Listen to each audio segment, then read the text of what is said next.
آپ کو اس وقت یقین ہے کہ نہیں کہ آپ ایمان والے ہیں؟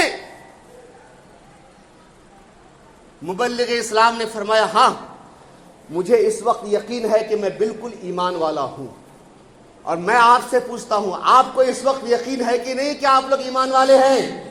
ارے بولیے، یہ اس وقت خاموش رہنے کا وقت نہیں ہے، یقین ہے نا کہ ہم ایمان والے ہیں؟ ذرا ہاتھ اٹھائیے، ہاتھ اٹھائیے۔ جو ہاتھ نہیں اٹھائیں گے میں سمجھوں گا ان کو یقین ہی نہیں ہے شاید۔ ہاں دلیل ہے، نیچے کیجئے۔ ہمیں یقین ہے اس وقت کہ ہم ایمان والے ہیں، اور اللہ کے گھر کے در و دیوار کو گواہ بنا کے پڑھتے ہیں۔ پڑھیے، اشہد ان لا الہ الا اللہ واشہد ان محمدا عبدہ ورسولہ۔ اے اللہ، تیرے اس گھر کے در و دیوار کو ہمارے ایمان پر گواہ بنا دے۔ کہیے آمین۔